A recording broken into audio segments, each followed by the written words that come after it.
As decisões informadas começam aqui. Apoie o jornalismo independente e garanta acesso aos artigos de opinião exclusiva. A verdade não tem preço, mas as notícias que dão forma aos seus hábitos de leitura, sim. Agora, com 20€ de desconto. Assine em observador.pt. A ciência avança mais nas conversas de café do que nas reuniões de serviço. Mas quê? Do que nas reuniões de serviço, sim. aquelas reuniões e depois a conversa importante informal. isso. E eu gosto imenso É que as ideias mais estranhas, mais fora da caixa, mais especiais, não surgem em ambientes formais. Surgem em ambientes informais. É verdade. De contacto informal. É tão importante isso. Cá está. Gozo, A importância disso. Não, mas, portanto, o contrário é solidão.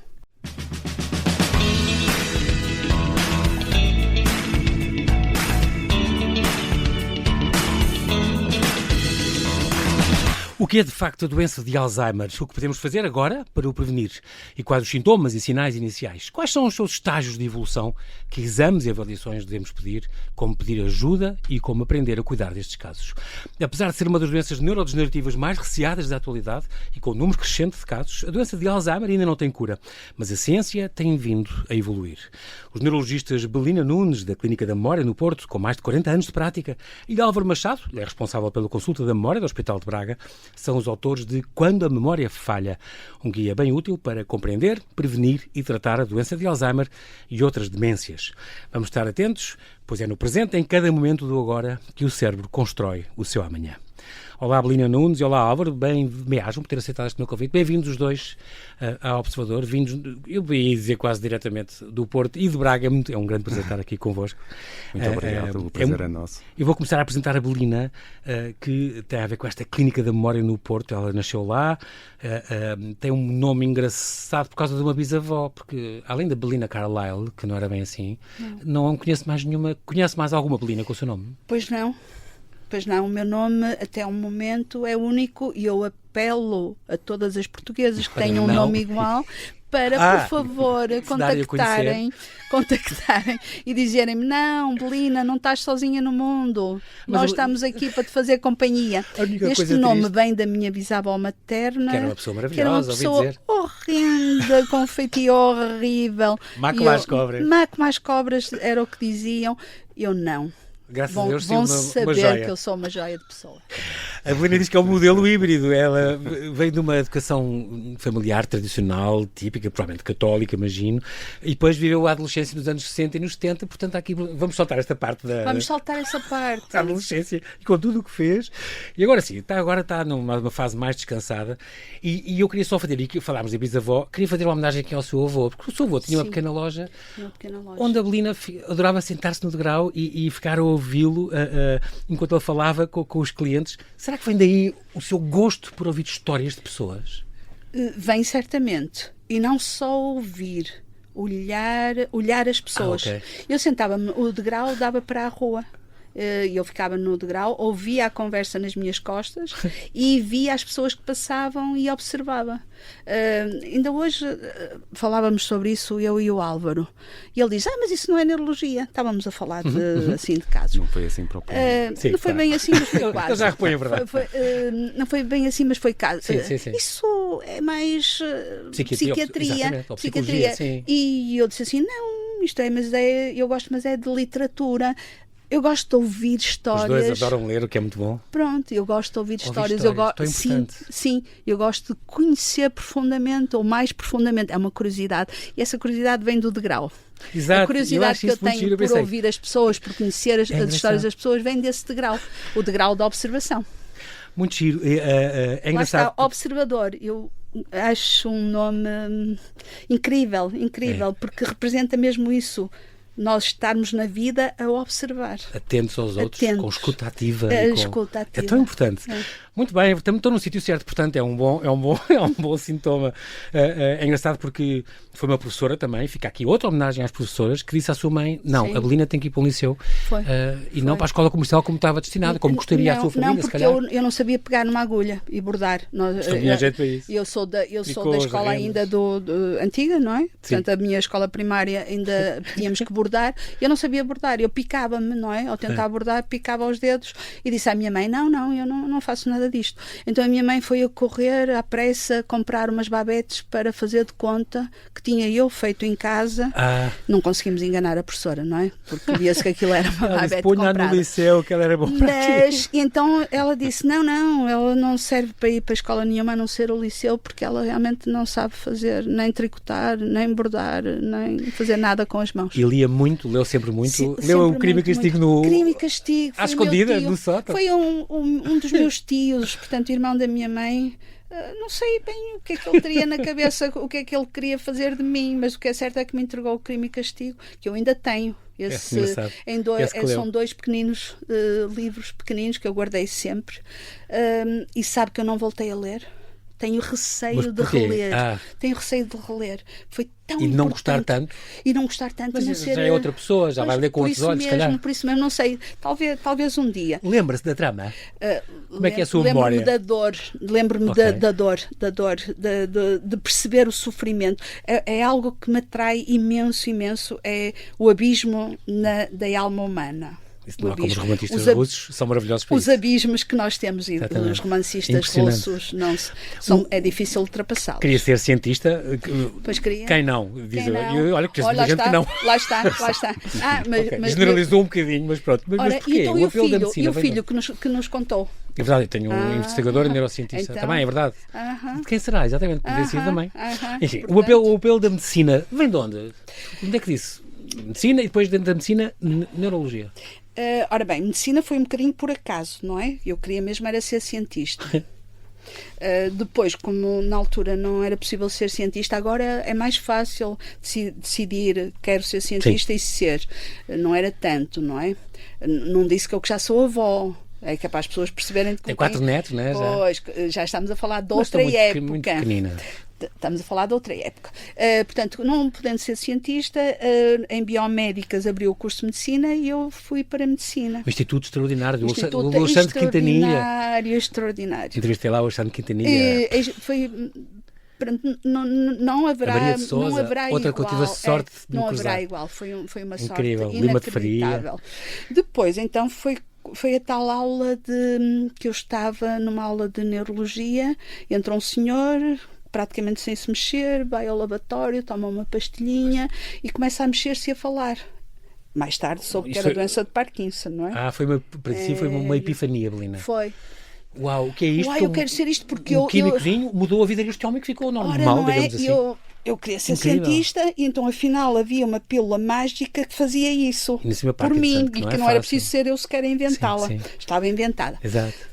Foi fantástico. Pronto, depois então daí o seu percurso depois, no último ano do curso, acabou depois por casar, até engravidou, no 6º ano nasceu a Joana. Sim, nasceu a Joana. A Joana foi criada no serviço de neurologia do Hospital de Santo António. Ainda bem que estava grávida, porque assim teve que evitou as autópsias. A medicina legal não assistiu. Que maravilha não ter feito nenhuma autópsia. É como eu digo sempre, eu tive que aprender tudo com as séries policiais.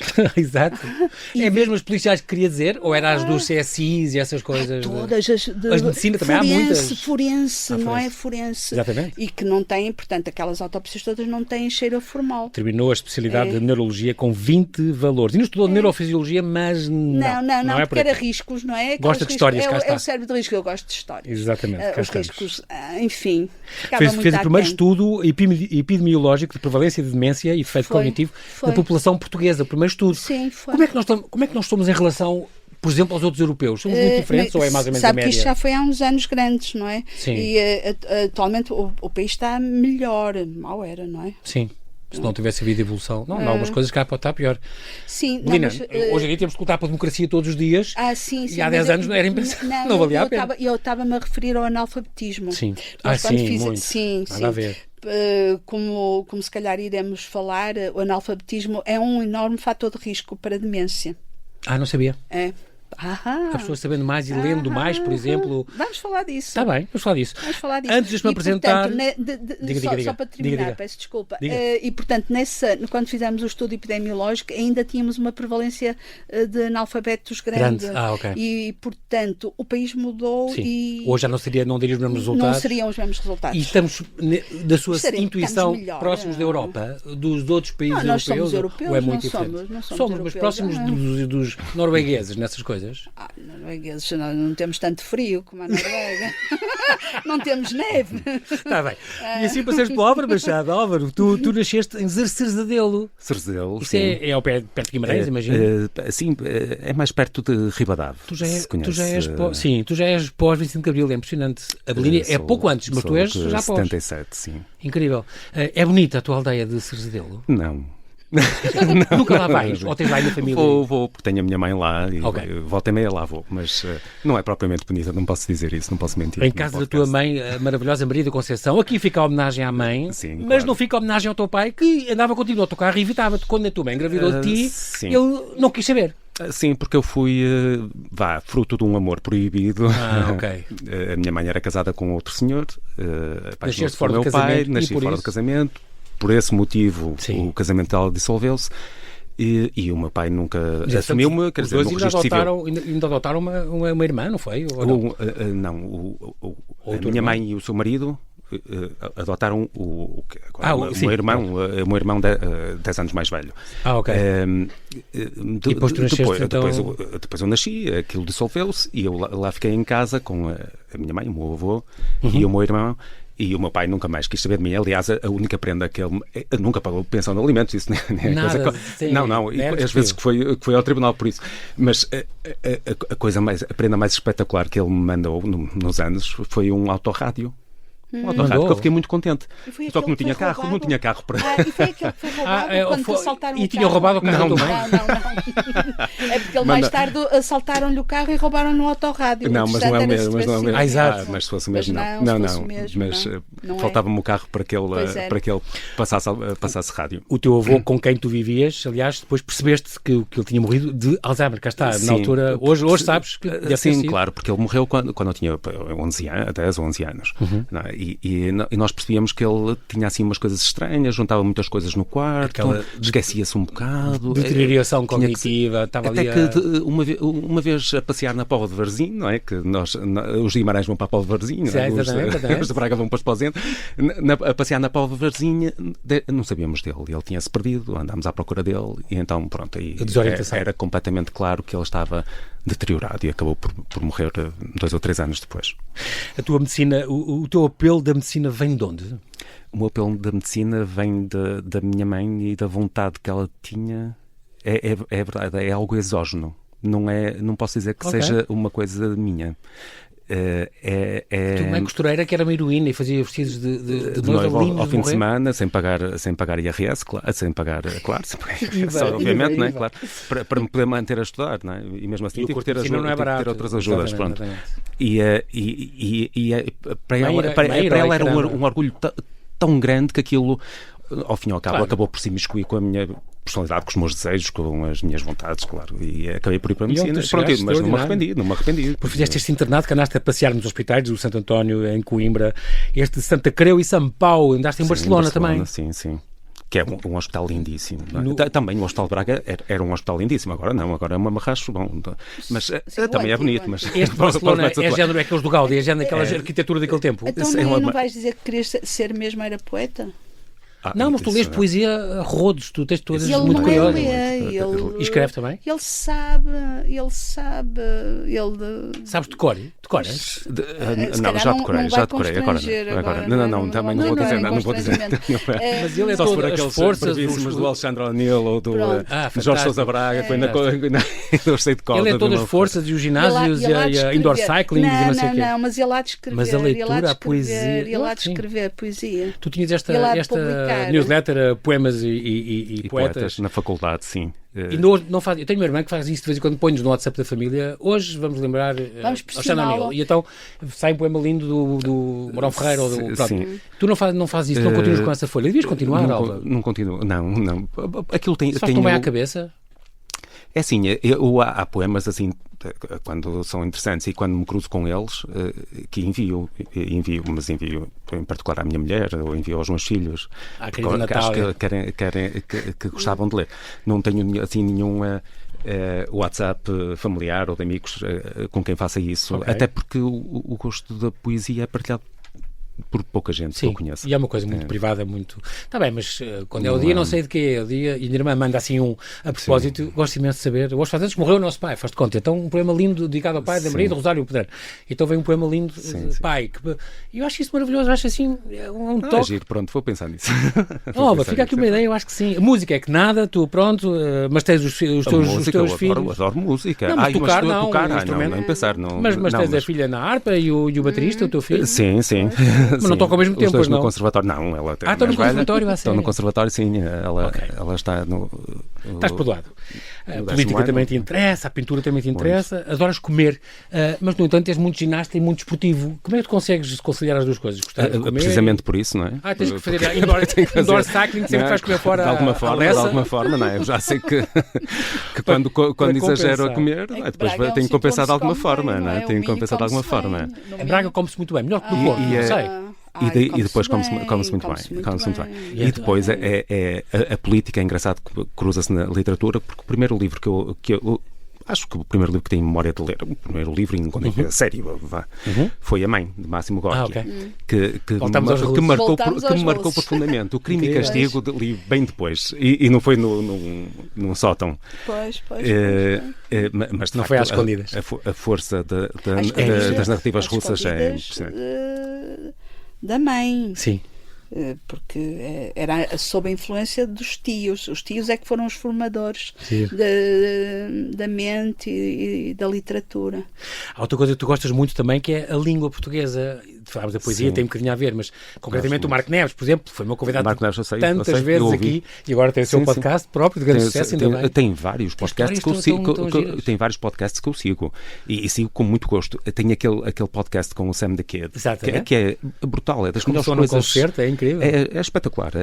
E sempre com curiosidades e nós vamos aprendendo sobre a língua portuguesa, a sua história e a sua estrutura.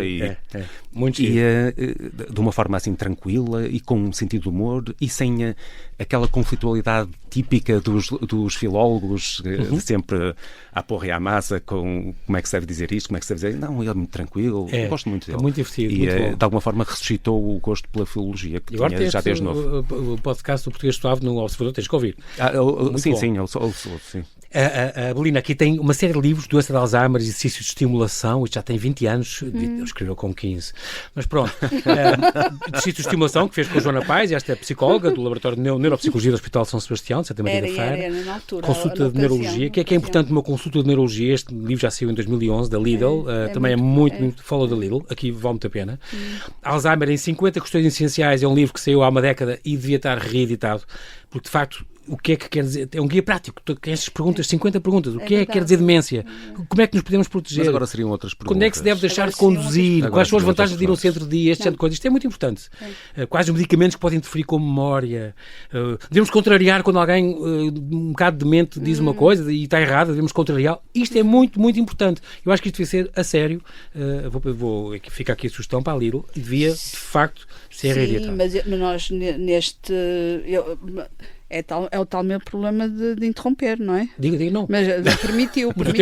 Claro. Este nosso livro que nós escrevemos, não é? Em parceria?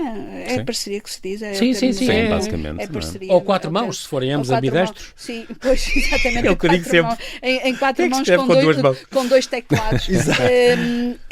Nós também tentámos abordar todas essas questões, desde a prevenção, o diagnóstico, mas estas 50 questões está mais bem organizado a nível de temas e de índice, eu acho.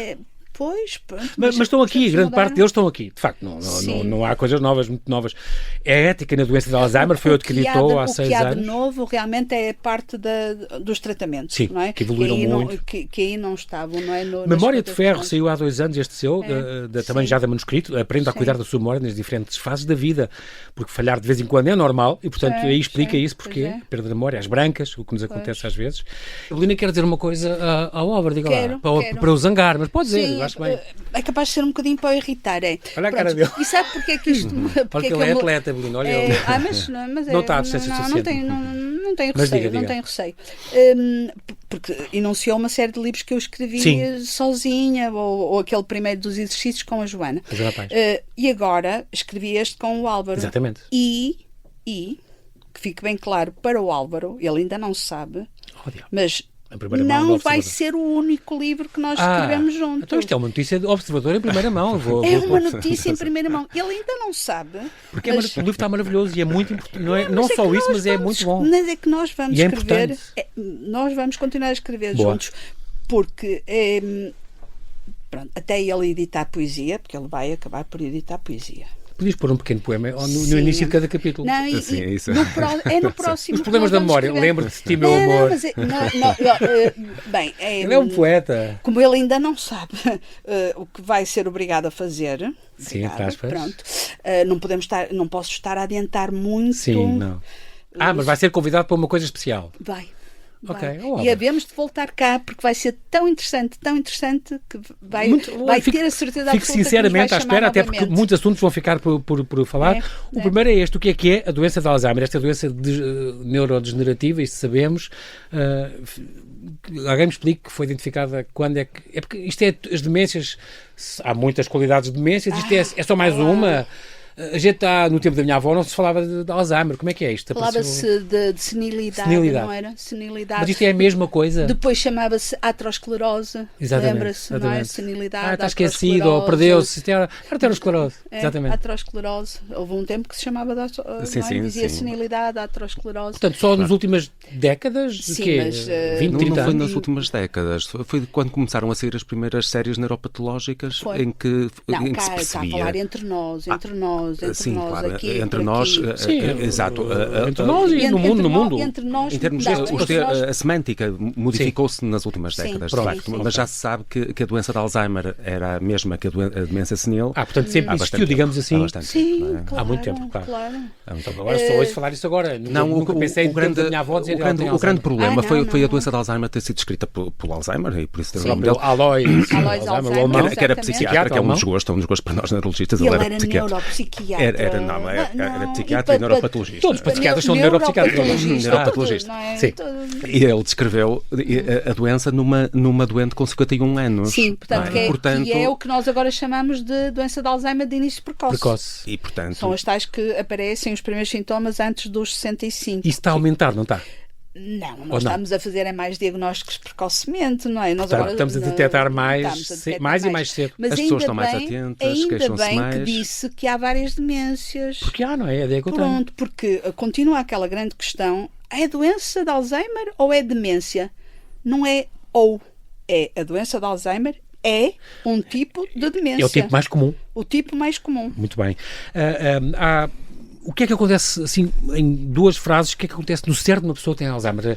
Há neurónios que estão-se a apagar, O meu filho investigador, está na Bial agora, diz que, pensa-se que as memórias não desaparecem. O acesso às memórias é que desaparece. É que ficamos sem o acesso às memórias, mas elas continuam lá. Porque há velhinhos que já esqueceram tudo e de repente vem a lembrança de uma coisa que não era suposto, que já dizia que tinham esquecido há muito tempo. Há uma degenerescência neuronal progressiva. Portanto, que afeta as células vão morrendo, apagando, as células vão morrendo, as ligações vão morrendo e as ligações vão se perdendo. Científico que é sim, mas eu for preciso mas também não há neuroplasticidade, não sei o quê, o cérebro não cria coisas novas, nós podemos aprender até morrer, não é? Mas não consegue acompanhar o ritmo de perda. Neoplasia. E é certo que as pessoas com maior reserva cognitiva, com maior escolaridade, como falávamos há bocado, que têm um cérebro bem mais plástico, conseguem aguentar mais tempo a perda neuronal que acontece na doença, não é? Mas esta nunca consegue ser colmatada. Isso que estava a dizer das memórias ficarem lá é um bocadinho como agora se começa-se a pensar em termos de amnésia infantil. Nós não sabemos nada, não nos lembramos de nada. Sim, coisas com 1 ano, 2 anos. Dois anos. E também há alguns estudos que dizem que as memórias estão lá, nós não conseguimos acedê-las. Que giro. Portanto, ainda há tanto para saber. Para descobrir, exatamente. Ainda bem. Saber. Mas é a mesma coisa que achar que os hippocampos, que são a primeira estrutura a falir, digamos assim, na doença de Alzheimer, são estruturas transmodais que são responsáveis pelas memórias, não? Pelas memórias. As memórias estão no hipocampo? Pelo acesso às memórias. Okay. Portanto, as memórias visuais provavelmente estão armazenadas, digamos assim, na parte do cérebro que recebe as vias visuais. Okay. E o seu acesso é que é mediado através destas estruturas que são os hipocampos. Nesse sentido, pode ser legítimo pensar-se que as memórias se mantêm, o seu acesso é que se torna mais difícil. Sim. Mas não são só os hipocampos que degeneram na doença, não é? Sim. Portanto, acaba por se perder tudo. Perde-se inicialmente o acesso às memórias, mas depois perde-se tudo. Agora, haverá algumas, não é? Talvez fiquem ilhotas de memórias, não é? É muito comum aquela coisa dos idosos que eu lembro da minha avó.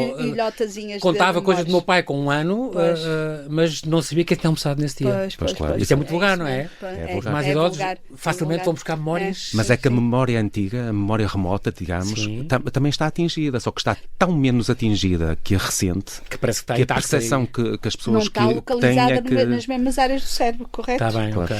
Portanto, os hipocampos estão a trabalhar para o presente e o passado está mais no córtex temporal, nos córtexes temporais. Tá, que é de lado, no cérebro do lado. Exatamente. Assim. E, portanto, os hipocampos, é por isso que os primeiros sintomas são esses. Então o que é que comeu ontem? Ia perguntar isso, os primeiros sinais O que é que comeu ontem ao almoço? Já não sabe, já não se lembra. Às vezes hoje, não é preciso ir para ontem. Às vezes hoje. Pronto, já não registou. Não registou. Portanto, porque é os hipocampos que estão a registar o momento, o presente. Enquanto que o que nos aconteceu há 40 anos, o tal sótão, onde se leu o Crime e Castigo, está lá atrás, numas células-zinhas. Há outra coisa que a ciência hoje em dia já consegue fazer, isso também me contou o meu filho, que é, já se conseguiram implantar memórias em ratos, por exemplo. O que é extraordinário, é um grande avanço. Pessoas ainda não deu, mas... É curioso o que se pode fazer. Vamos discutir a palavra avanço. Ou fazer downloads de memórias um dia, quem sabe. Vamos discutir a palavra avanço. Porque há avanços que podem ser recuos. Queremos implantar memórias. Não, nós fazemos isso por nós próprios. E quais é que... Não é? Queremos manipular as memórias. Não é manipular, Belina, mas eu acho que a ciência deve sempre avançar. Agora, o uso que se faz disso retirar memórias traumáticas, retirar memórias traumáticas, talvez. Então cá está, quem usar para isso consegue fazer o que quiser. Mas se retirarmos as memórias traumáticas, não estaremos a retirar que parte do eu? É que o grande problema o eu não está construído, não está construído à volta. O grande problema, João Paulo, não são só as memórias, é a sequência precisa das memórias que constroem o nosso eu autobiográfico. Não é? A nossa memória biográfica é um conjunto ordenado temporalmente de memórias. Claro. Ordenado e reordenado. E reordenado, claro. O que é reordenado? Porque, por exemplo, quando estamos a dormir, o cérebro arruma e apaga. E não só, nós quando nos contamos, reordenamos. Exatamente.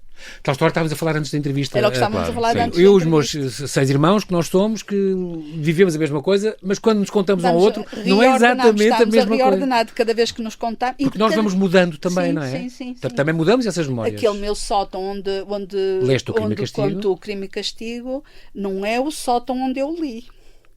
Já é um sótão imaginário?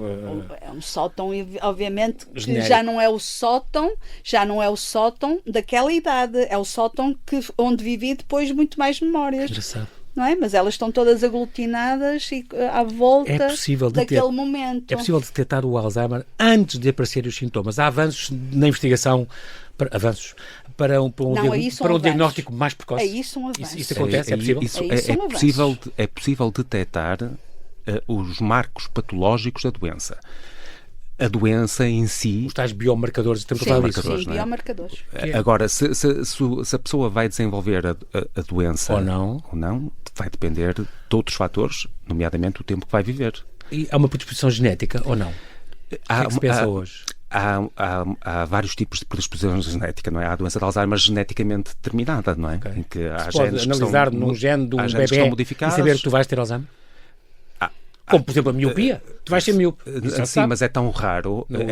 A forma genética da doença de Alzheimer é tão rara que isso não faz sentido. Não é? Tá bem. No momento, claro, estamos sempre a falar no agora. Não é? Depois, no agora. Depois há um gene. Da ciência, o que é que diz há um hoje? gene, como o gene da cor dos olhos, há um gene que regula uma proteína que intervém no metabolismo do colesterol, que se chama ApoE, que pode ter 3 formas. Pensemos nos olhos, podem ser azuis, castanhos. Sim. Pode ter 3 formas. E há uma forma que predispõe ao surgimento da doença, que é a forma... mais potencialidade, mais virtualidade de desenvolver. É a epsilon 4. Uma pessoa ter dois alelos, digamos assim, da apolipoproteína E. Quer dizer que há mais alertas para... Tem muito maior risco de desenvolver a doença, não é? Aliás, desenvolverá sempre que dure o suficiente. É até um obstáculo possível e provável aos novos medicamentos. Poderão até ser uma contraindicação para os novos medicamentos que estão na calha, os medicamentos modificadores. Que tem a ver com genética? É medicina genética? Não tem a ver com isso, não tem a ver com isso, mas como o Álvaro está a dizer, os ApoE Epsilon 4 têm os tais com grande risco, poderão ser até excluídos. Porque têm muito maior risco de um efeito secundário muito grave. Só que o problema vai além. É que nós podemos, e a EMA autorizou a comercialização de um desses fármacos. A EMA é a Agência Europeia do Medicamento. Pronto, é melhor dizer. Sim, claro, sim, desculpa. Sim, e autorizou a comercialização do fármaco com determinadas restrições, desde que as pessoas não tivessem pelo menos 2 alelos epsilon 4. Mas isto traz outro problema, João Paulo. É que nós vamos ter que fazer a genotipagem, não é? Sim, vamos ter que ver que alelos é que aquela pessoa tem. Sim. Mas essa informação é uma informação de risco para os filhos. Porque se eu estou a ver um doente que tem 2 alelos epsilon 4, os filhos vão ter pelo menos um. Sim. Pelo menos um. Portanto, é a neurologia a abrir a tal caixa de Pandora, não é? Pois, é uma coisa de... aí estamos a abrir as tampas. As tampas estão-se a abrir nesta doença. E, portanto, ainda há eugenia, não é? Não é só isso. Há muita questão ainda que nós não vamos saber resolver. Isto é parte da ética também. Está sim, aqui no vosso livro ética, também. Exatamente. Tem um livro, aliás, sobre isso. Voltamos à ética, sim. A Belina tem um livro, aliás, sobre isso. Esta questão da predisposição genética, já falámos disso. Estes biomarcadores que podem ou não vir a determinar. A cura também é uma coisa que eu já ouvi de investigadores. O Alzheimer vai ter uma cura na nossa geração ainda. E eu pensei, hoje em dia dizem, se já me disseram isto desse investigador? É isso que eu ia dizer, já me disseram isso há 15 anos. Ok. E eu digo, então, já a nossa geração está quase a acabar. E eles, pois, não têm corrido exatamente, se calhar, não sei se é os fundos, mas eles dizem que é uma coisa que um dia se pode descobrir, ou pelo menos a não progredir. Ora bem, estes novos medicamentos que estamos a falar, não é? Que o alvo é a amiloide, portanto, eles funcionam realmente para destruir e desfazer a amiloide, precocemente, quanto mais precocemente melhor. Eles têm efeitos secundários imensos. Não são nenhuma panaceia universal. Okay. Portanto, e o benefício clínico que dão não é sequer extraordinário. Eles parecem funcionar muito bem a nível bioquímico, a nível fisiológico, mas sem tradução clínica é igual. Portanto, ainda não são estes. Sim. Portanto, não é que estes não possam fazer parte de uma solução, de um armamentário de vários medicamentos para várias... Eles fazem parte da solução, não são os tais a cura, não são ainda a cura. Mas haverá algum tratamento hoje em dia eficaz para travar a progressão? Não. Não. Eu fui perentório. Não. Eu disse mas é uma coisa que pode aparecer. Estes tais modificadores era o objetivo deles. Era o objetivo deles. Eles chamam-se de modificadores porque já não seriam para apenas agir sobre os sintomas, mas sim modificar o curso da doença. Sim, e vamos ser claros. Infelizmente, isso não se mostrou mas se houvesse se houvesse tradução clínica da limpeza que fazem da proteína beta-amiloide no cérebro, se a tradução clínica fosse eram super eficazes. Ou seja, eles limpam, imagine que é um carro de limpeza, não é? Aqueles carros de vassoura que limpa tudo, mas afinal depois a rua não fica a funcionar completamente a funcionar. Não fica transitável. Não fica transitável na mesma. Fica mais um bocadinho, mas então deixa moça.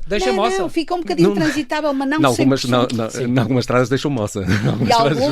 E em algumas estradas deixa moça. Exames e avaliações que o doente tem de realizar. Como é que a gente... Para esses casos? Para um caso que a pessoa acha que, em geral, deve ter Alzheimer, há exames que sejam muito... Mas das pessoas que tenham queixas de memória, que suspeitem, em que haja suspeita de doença de Alzheimer. Já houve os primeiros sinais e as pessoas perdeu-se 2 vezes na rua, esquece demasiado. Também dizia uma amiga minha médica que dizia, enquanto soubeste que te esqueceste, não é Alzheimer. Quando achares que sabias. Isso é verdade, é verdade. E é engraçado isso. Isso é importante. Porque nós dizemos, hoje em dia esquece-me muitos nomes. Isso é normal. E com a idade também é normal. Ou perder um bocadinho a audição. Pronto. É normal. Aliás, com o envelhecimento, a maior parte das funções cognitivas vão se perdendo. Mas, sobretudo, a mudança vai sendo ligeira e lentamente progressiva. E perde sobretudo em termos de rapidez. É a rapidez que se perde. A velocidade de processamento. É um computador que está a ficar lento. Está a ficar lento. Há um Windows Vista. Mas há coisas que se ganham. Por exemplo, o conhecimento do mundo, o que nós designamos como memória semântica, vai aumentando. Então faz bem ler e viajar, por exemplo. Claro. E aprender a fazer dançar, as coisas de outra maneira, outra língua. Aprender outra língua. Isso também já ouvi dizer que é das coisas muito... E continuar a saber fazer as coisas, mas embora de outra maneira ou mais lento. Agora, quando começa o processo demencial é diferente. Há impacto na funcionalidade do dia-a-dia. Essa é a grande diferença. Quando nós falamos de demência, significa... Deixa de saber cozinhar. Ok. Não é? Já não sei como se faz. Não é esquecer-me de que vou buscar ao frigorífico. Deixa de saber. Deixo de saber. Deixo de conseguir planear uma refeição. Aí eu já tenho um impacto na função, um impacto na funcionalidade. Aí já não é um problema de memória simples. A alimentação tem impacto na saúde cerebral? Tem. Então não tem. E além do, já sei, vamos dizer, o exercício físico, etc. Eu sei isso, andar. Mas há dietas específicas, aqui também falam disso no vosso livro, há dietas específicas recomendadas, ou alimentos, superalimentos há dietas para ajudar a memória, o brócolis. Nós não gostamos muito da ideia de superalimentos, para não? Não. Há quem diga, já tive aqui nutricionistas que disseram isso, não existem superalimentos. Nós não gostamos muito dessa ideia, nós gostamos mais da ideia de realmente da dieta saudável, sim, de dietas consideradas saudáveis. No topo é a dieta mediterrânea, que é mais fácil praticar. Não é nossa. Mas é nossa, quer dizer, é que temos acesso a azeite. Mas não a usamos-la cada vez menos, não é? Então restaurar, se possível, restaurar, procurar o que é e tentar fazer as coisas mais... Muito bem. Portanto, superalimentos não. As outras dietas que nós falamos também no livro já são um bocado americanizadas, como eles não têm... cetogénicas e essas coisas. Sim, e a Amândia. Porque são adaptações da dieta mediterrânea. São adaptações da dieta mediterrânea porque eles não a têm. Mas nós temos-la e podemos usá-la, não é? Exatamente. É que devemos usar. Exercício físico e mental também é muito importante, não é? O que é exercício mental? Ler, fazer sudoku, por exemplo. Conviver, tão importante. Conviver. Eu vi um estudo, isto é um WhatsApp de uma investigadora da Harvard que disse as razões pela maior longevidade. E estava lá, número 10, exercício físico, número 9, alimentação e tal. E à medida que ia subindo, uma relação amorosa, muito bem, 3. E depois no número 1 estava as suas relações sociais. Dizia informais, com o portageiro e com a mulher que lhe vende o café. Isso é a coisa que mais pessoas que viveram mais tempo dizem que sempre fala pelo nome à costureira dela e sempre fala, é muito engraçado isso. É muito engraçado. Não é sequer os filhos e o marido. Ciência, e pode perguntar ao seu filho, a ciência avança mais nas conversas de café do que nas reuniões de serviço. Mas quê? Do que nas reuniões de serviço, sim, aquelas reuniões e depois a conversa. É tão importante isso. E eu gosto imenso que as ideias mais estranhas, mais fora da caixa, mais especiais, não surgem em ambientes formais. Surgem em ambientes informais. É verdade. De contacto informal. É tão importante. Cá está a importância disso. Não, mas, portanto, o contrário é solidão. Sim. A solidão, o tal grande vida, obstáculo da vida, do envelhecimento moderno em praticamente todo o mundo, mas principalmente no mundo ocidental. A solidão é, talvez no envelhecimento, o maior fator de risco. Social. Maior fator de risco. Porque leva à depressão e depois a depressão também leva vamos ficando sem defesas e vamos apagando-nos. Eu vou gostar imenso. Belina, acabou o nosso tempo. Okay. Quero agradecer muito aos dois terem vindo falar comigo aqui e a todos estes ouvintes, que muitos estão a dar palmas neste momento, a gente não ouve, porque gostaram muito. Agora, Belina e Álvaro, eu estou muito contente de ter conversado isto convosco e estou muito esperançoso do que disse a Belina agora, como eu disse que ia ser a melhor entrevista da coisa para os dois e foi, mas estou muito esperançoso que voltem com a tal ideia nova que aqui lançámos em primeira mão, que o Álvaro vai colaborar, ainda bem, para voltarem os dois, combinam ir à RTP, onde quiserem. A bem ou a mal, ele colabora a bem ou a mal. Mas não quero à distância, quero ao vivo, vocês têm que se encontrar, que isto é muito importante. Belina Nunes e Álvaro Machado, quero agradecer muito a vossa presença. Muito obrigado por terem vindo à Rádio Observador. Muito obrigada a nós.